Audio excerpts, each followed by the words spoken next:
요즘 그 미국에서도 이런 얘기를 많이 하더라고요. 여러분들 힐러리 클린턴 아시죠? 그 미국하고 중국하고 요즘 매년 만나서 글로벌 탑2라 그러죠. G2라고 얘기하는데 그 G2들이 모여서 매년 경제전략회의를 해요. 그랬더니만 이 중국 대표단들이 미국에 갔어요. 그들을 환영하는 워싱턴 만찬장에서 힐러리 클린턴이 딱 마이크를 잡고 그런 얘기를 했습니다. 삼국지에 나오는 얘기인데 그 조조라고 하는 그 삼국지에 나오는 주인공이 적벽대전에서 제갈공명하고 붙어서 져요. 지다가 도망을 갑니다. 도망을 가다가 그 밑에 있는 부하가 와서 보고를 올려요. 이 장군, 가다가 산이 막혀서 우리가 더 이상 갈 데가 없습니다. 퇴로가 막혔습니다. 라고 얘기를 합니다. 그때 이 조조란 사람이 그런 얘기를 해요. 야, 뭐 이렇게 안 된다는 일이 많냐. 당신이 노력하고 열심히 뭔가 답을 찾으면 반드시 변통해야 답이 나올 텐데 왜 이렇게 안 된다는 이유가 많냐는 얘기죠. 여러분들 왜 뭐 하는 일을 뭘 해야 되는데 우리가 뭔가 새로운 시도를 해야 되는데 뭐 이렇게 안 되는 이유가 많다고 이렇게 자꾸 얘기하는 사람을 뭐라 그래요, 여러분들? 찌질이라고 들어봤어요? 찌질이가 뭐예요, 결국? 뭐 이렇게 궁시렁궁시렁 안 된대요. 힘들어서 안 되고, 뭐 배고파서 안 되고, 뭐 나만 이렇게 왜 이렇게 힘드냐? 이 찌질이. 조조가 그래서 그런 말을 해요. 야, 가다가 산을 만나면 길을 뚫으면 되는 거 아니냐? 만날 봉자, 매산자, 봉산. 10개자 길도자, 길을 뚫어라. 봉산계도. 그리고 가다가 물을 만나면 다리를 놓으면 되는 거 아니냐? 만나루자, 물수자, 우수, 가교, 다리가자, 다리교자. 그래서 이 봉산계도, 산을 가다가 산을 만나면 길을 뚫고 가다가 물을 만나면 다리를 놓으면 됩니다라고 하는 그 유명한 말이 삼국지 연의에 나와요. 같이 한번 크게 한번 읽어보세요. 따라해보세요. 펑샹카이떠 위쉐이지아차오. 세 글자 이상은 안 되겠다. 전 여러분들이 인생을 살다가 혹시라도 역경이 다가오면 그 궁한 역경 속에서 변통했으면 좋겠어요. 푸르는 소나무처럼 시들지 않고 그 추위의 속에 당당하게 한번 붙어서 이겨냈으면 좋겠습니다. 그게 인간으로서 살아가는 가장 아름다운 문화적 사람이에요. 정말 아름다운 문양이 있잖아요. 얼굴이 예쁘다고요? 좋은 옷을 입었다고? 그게 문화적인 사람이 아닙니다. 명품백을 들었다고요? 결코 그게 문화적인 사람 같진 않아요. 인생의 역경이 당했을 때 그 역경 속에 일희일비하지 않고 묵묵히 그 역경을 이겨나가는 그 삶의 모습이야말로 전 위대한 문화인이다라고 얘기를 하고 싶어요. 그래서 요즘 역경지수라는 말이 있더만요. 들어보셨나요? 폴 스톨츠라고 하는 미국의 심리학 박사인데 IQ 그거 필요 없대요. IQ가 뭐예요? 머리 좋은 거죠. IQ 높다는 게 머리 좋은 거 아니에요? IQ 200 되면 다 잘 살아요, 문화적으로? IQ 높은 사람 중에 이 문화적으로 못 사는 사람이 많아요. 그래서 요즘 IQ, EQ 여러 가지가 있지만 AQ, 그게 뭔 뜻인가 봤더니만 A란 말이 그 왜 adversity, 우리말로 번역하면 뭘까요? 그 역경이란 뜻이래요. 그러니까 AQ라는 건 한 인간에게 궁한 역경이 다가왔을 때 그 역경을 극복할 수 있는 능력을 지수로 만들었대요. 그래서 AQ 지수가 높을수록 궁즉 변통이라 추운 겨울 속에서 자기의 삶의 그 문양을 잃지 않고 사는 사람이고 AQ 지수가 낮은 사람은 조금만 힘든 일이 다가와도 그냥 무너진다는 거예요. 어떻게 여러분들 IQ 높아요? 안 높아도 돼요. AQ 지수 높아요? 그것만 높으면 돼요. AQ 지수. 어떤 역경이 다가왔을 때 그 역경을 극복할 수 있는 그런 탄탄한 멘탈만 갖고 있다면 그 사람은 반드시 성공한다는 얘기입니다. 장석주라고 하는 제가 좋아하는 시인이 쓴 시가 하나 있어요. 그 시가 바로 대추하날이란 시인데, 대추하날. 저는 시인은요, 정말 우리들이 못 보는 걸 봐요. 대추하날 속에서 그 대추가 붉어지고 둥그러지기까지 얼마나 많은 역경을 다 견뎌내고 그 문양을 유지해 왔는지 시인은 그 시를 통해서 노래를 하고 있습니다. 대추하날 같이 한번 크게 읽어볼까요?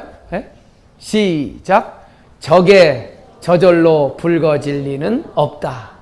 저 안에 태풍 몇 개, 저 안에 천둥 몇 개, 저 안에 벼랑 몇 개, 저게 혼자 둥그러질 리는 없다. 저 안에 무설이 내린 몇 밤, 저 안에 땡볕 두어 달, 저 안에 소승달 몇 날. 뭐 좀 느낌이 오세요? 대추 한 알이, 그 별볼이 없는 대추 한 알이 그렇게 아름다운 문양을 갖고 아름답고 둥글게 맺어낼 수 있는 건 그 여름날의 땡볕, 무설이, 찬설이, 뭐 초승달, 벼락 다 맞고 그리고도 무너지지 않고 궁즉통, 궁하면 나는 통하리라 라는 자세로 꿋꿋하게 버텨왔기 때문에 그 대추 한 알이 열어졌다는 겁니다.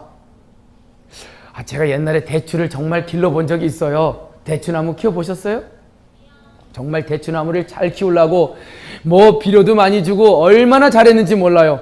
그런데 대추 열매가 실망스럽게도 하나도 안 열리더라고요. 그랬더니 옆집 할머니가 와서 저한테 그래요. 아니 대추나무는 그렇게 잘해주면 안 열려 이러더라고. 그럼 어떻게 열려요? 그랬더니만 저 때려야 돼 이러더라고. 대추나무는 때려야 열린대요. 근데 옛날에 기억이 나요. 우리 시골에 대추나무 옆에 그 왜 염소를 매달아 놨었어요. 가만히 생각해 보니까 염소를 매달아 놓으면 염소가 왔다 갔다 하잖아요. 그럼 대추나무가 이렇게 흔들릴 거 아니에요. 그 역경이 다가왔을 때 대추나무는 오히려 변통하는 겁니다. 내가 여기서 무너지면 안 되지. 그래서 그 대추나무는 더 꽃을 피우고 화려한 그 꽃 속에서 열매가 나온다는 겁니다. 그러니까 그게 모든 식물들의 기본적인 원리래요. 왜 여러분들 가다 보면 소나무에 솔방울이 많이 달린 소나무 보셨어요? 그거는 죽어가는 소나무입니다. 역경을 당해서 죽어가기 전에 내 마지막까지 내 푸르른 그 문양을 잃지 않겠다고 마지막 고민하면서 내놓는 게 솔방울을 만들어 놓는 거예요. 그래서 제가 오가면서 발로 때려대도요. 대추를 흔들어 댔어요. 대추나무를. 그때만 그 다음에 대추가 가득 열리더라고요. 스티브 잡스도 그런 얘기 했어요. 스탠포드 대학 2005년도 졸업식 때 거기 가서 기억나세요? 유튜브에 나왔는데 여러분들은 좋은 부모 만나서 이 좋은 대학교 이 비싼 등록금 내고 졸업하게 되었습니다. 저는 어려서 양부모 밑에서 컸습니다. 제 부모가 누군지도 모릅니다. 그런데 대학교 들어갔었어요. 철학과. 한 학기 다니다가 제가 스스로 자퇴를 했습니다. 왠지 아십니까? 우리 양부모 노후자금 제가 깨고 싶지 않았어요. 그리고 차고에 들어가서 그 역경을 극복하고 저의 이 아름다운 문양을 만들어냈습니다. 그래서 마지막으로 그 스탠포드 대학을 졸업하는 그 정말 비싼 등록금에 좋은 부모를 만난 대학생들한테 마지막 한마디 외친 말이 있어요. 그 말 아세요 혹시? Stay hungry. 그게 뭔 뜻이에요? 역경을 즐기세요. 역경을 회피하지 말고 오히려 그 역경 속에서 변통해냈을 때 더 위대한 여러분들이 될 수 있을 것입니다 라고 외쳤던 그 한마디, 그거야말로 저는 스티브 잡스가 갖고 있었던 아름다운 문화적 삶의 모습입니다.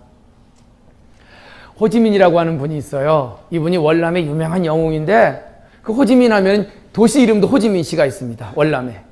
그분이 제일 존경하는 사람이 누군지 아세요? 우리나라의 다산 정약용 선생님이래요. 그리고 그분이 가장 좋아하는 책이 목민신설합니다. 그분이 시를 하나 썼어요. 그 시가 같이 한번 읽어보죠. 자, 읽어볼까요? 시작. 절국공이 밑에서 진 이겨지는 쌀은 얼마나 고통스러운가. 수라나 수없이 두들김을 당한 다음에는 목화처럼 하얗게 쏟아진다. 이 세상 인간사도 이와 같아서 역경이 사람을 빛나는 옥으로 바꾸어 놓는다. 여러분들 쌀이 하나 만들어지려면 그 절국공이 밑에서 짓이겨지는 역경을 고통을 겪고 그리고 나서 비로소 하얗게 쌀이 나온답니다. 사람도 마찬가지래요. 위대한 사람이 된다는 건 아름다운 문양을 갖고 정말 누구나가 닮고 싶어하는 아름다운 무늬를 갖고 있는 그 사람이 되려면 역경을 견뎌내고 역경 속에서 무너지지 않는 그런 사람이야말로 진정한 옥으로 변하는 사람의 모습이라고 얘기합니다. 세상엔 아름다운 이런 문양을 가진 문화인들이 많았어요. 아까 제가 언급했던 다산 정약용 선생. 이분은 나이 40에 인생이 완전 역경이 다가왔어요. 요즘 말하면 고시 출신이거든요. 근데 정조대왕이 죽으시면서 돌아가시면서 이분은 저 강진이라고 하는 남들이 가장 싫어하는 저 남쪽 끝으로 유배를 갔습니다. 18년 동안. 생각해 보세요. 얼마나 힘들었겠습니까? 근데도 이분은 자기의 삶의 문양을 흐트리지 않았어요. 거기서도 자기를 새로운 문양을 만들어냈습니다. 제자들을 키워내고 책을 쓰고 그래서 600권이라고 하는 어마어마한 위대한 실학의 꽃을 피워내요. 이게 바로 문화인입니다. 이순신 장군 아시죠? 32살에 묵과급제를 해서 저 함경도 소초장으로 갔다가 우리나라가 임진왜란 일어나면서 그분이야말로 우리나라를 마지막까지 지켜낸 위대한 영웅이십니다. 얼마나 어려운 상황이 많았겠어요, 이순신 장군. 그래도 그분은 그 문양을 흐트리지 않았어요. 인간이 반드시 살아가야 될 그 아름다운 문양, 인문에 대한 포기를 하지 않았던 거죠. 그래서 그분은 거제도 옥포에서 노량해전에 이르는 수없이 많은 어려운 역경을 극복하고 23번의 전쟁에서 다 이기는 위대한 장군이 되셨습니다. 그래서 우리는 이순신 장군을 뭐라고 불러요? 무슨 이순신? 성웅 이순신은 신세대 분들 용어고, 요즘 젊은 친구들은 불멸의 이순신이라 그러던데, KBS 대하사극밖에 본 적이 없어요. 심지어는 이순신이 누구냐 그러니까 어떤 분은 김명민? 뭐 이러던데. 요즘 젊은 친구들한테 이순신이 누구냐 그러니까 뭐 아이유? 이러던데. 저는 베토벤, 그분도 정말 아름다운 문양을 가진 분이죠. 문화인입니다. 26살 때 귀가 멀으셨대요. 근데 AQ 지수가 높으신 분이에요. 남들 같으면 귀 먹었으니까 더 이상 나는 작곡가로서 더 이상 삶에 의미가 없다라고 생각했겠지만 그분은 궁즉 변통을 한 거죠.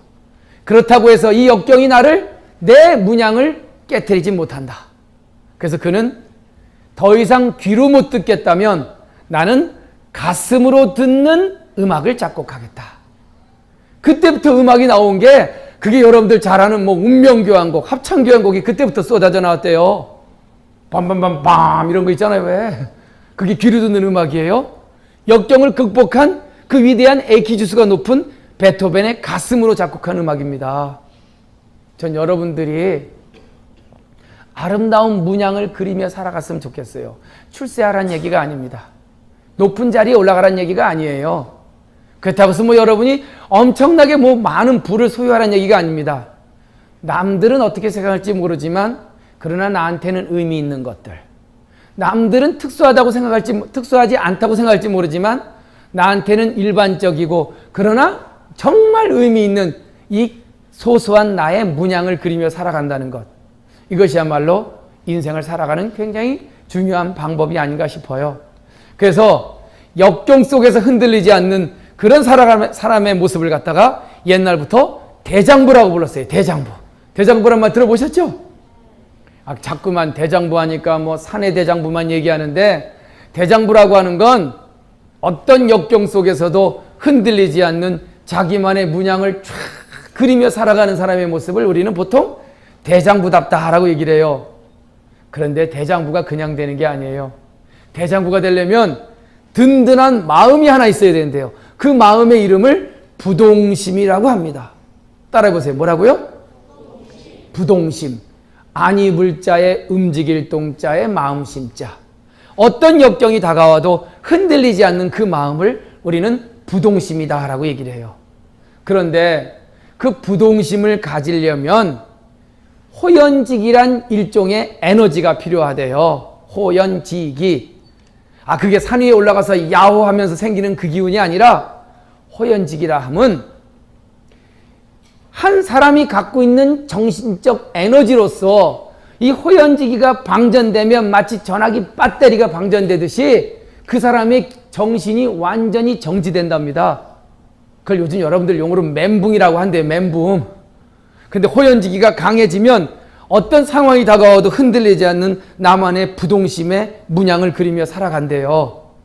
그래서 호연직이라는 일종의 정신적 에너지를 갖고 있어야 부동심의 마음으로 대장부처럼 살 수 있다라고 하는 그 맹자의 이야기가 있습니다. 그런데 중요한 게 호연지기는 어떻게 만들어지느냐? 그게 지위가 높아지거나 돈이 많다고 해서 호연지기가 많은 게 아니래요. 단 한 가지만 있으면 된대요. 그게 뭔지 아세요? 의롭게 살아야 된대요. 옳은 길을 가야 된답니다. 너무 이익만 따져갖고는 호연지기가 안 일어난대요. 내가 지금 가고 있는 이 길이 정말 내 마음에 흡족한 길인가? 그러면 호연지기가 10% 충전됩니다. 지금 내가 살고 있는 이 길이 정말 바른 길인가? 그럼 또 10% 충전됩니다. 그랬을 때 100% 충전되면 부동심의 마음으로 대장부의 아름다운 문양을 그리며 살 수 있는 문화인이 될 수 있다는 겁니다. 저는 오늘 마지막으로 그 얘기를 좀 하고 싶어요. 공자라고 하는 분이 56세에 요즘 인생을 바닥을 쳤어요. 그래서 13년 동안 수레를 타고 온 천하를 돌아다녔습니다. 그 13년간 그 역경을 다 겪으면서 결국 공자는 69세에 다시 조국인 노나라로 돌아와서 자기의 꿈과 이상을 책으로 남겨서 우리한테 전달을 했죠. 공자가 세상을 돌아다니면서 태산이란 산에 올라갔어요. 그리고 탁 밑을 내려다 봤습니다. 그리고 이 한마디를 외쳤어요. 태산에 올라가 보니 천하가 참 작게 보이는구나. 이거 한번 원문을 같이 한번 읽어보세요. 따라해보세요. 덩타이산 샤오티엔샤. 뭔 뜻일 것 같아요? 이게 공자가 이 말을 왜 했을까요? 저는요, 저 생각은 이래요. 사람은 어디 서서 세상을 바라보냐에 따라서 세상의 크기가 달라집니다. 자기 집 뒷동산에서 보면 자기 동네밖에 안 보여요. 근데 높은 산에 올라가서 보면 더 큰 게 보입니다. 그래서 사람은요, 자기가 서 있는 위치가 참 중요해요. 전 여러분들이 좀 더 높은 데서 세상을 바라봤으면 좋겠어요. 남들은 고통이라고 생각할지 모르지만 높은 데서 바라보면 그건 나를 더욱더 강하게 만드는 정말 중요한 기회가 될 수도 있어요. 양붐에게 입양되고 그 대학교 1학년 중퇴했던 그 스티브 잡스를 남들은 역경이라고 생각할 수 있지만 좀 더 높은 곳에 올라가서 보면 그거는 스티브 잡스가 그의 능력을 발휘할 수 있도록 어쩌면 인생에게 다가온 기회일 수도 있습니다. 저는 오늘 문화적인 삶이야말로 가장 위대한 삶이며 그 문화는 명품 가방이나 아니면 높은 자리가 아니라 아름다운 문양을 그리며 사는 게 문화적 삶이다라고 얘기를 하고 있어요. 그래서 저는 아름다운 인간의 문양 중에 가장 최고의 문양은 어떤 역경이 다가오더라도 그 역경에 후들리지 않고 그 역경과 한번 부딪혀서 뭔가 새로운 변통을 통해 더 아름다운 문양을 만들어내는 것, 이것이 진정한 역경 속에서 자기의 문양을 만들어 나가는 위대한 자의 모습이 아닐까 싶어요. 그러려면 안목을 키워야 됩니다. 그래서 남들이 생각하는 그 역경이 결코 역경만이 아니라 어쩌면 나의 아름다운 문양을 더 만들어내기 위한 기회임을 볼 수 있는 안목을 만들지 않으면 안 될 것 같아요. 오늘 여러분들과 같이 문양을 그리며 살아간다는 이 인문, 하늘에도 문양이 있고 인간에게도 문양이 있듯이 나의 문양은 무엇일까? 그리고 나의 문양을 정말 깨트리고 어지럽히는 것은 결국은 나의 인생에 다가오는 위대한 역경들인데 그 역경만 극복하면 나의 위대한 문양은 정말 아름답게 빛날 수 있을 거라는 얘기를 하면서 오늘 궁즉통이라고 하는 문양을 여러분들한테 이야기했습니다. 끝까지 들어주셔서 감사합니다. 마치겠습니다.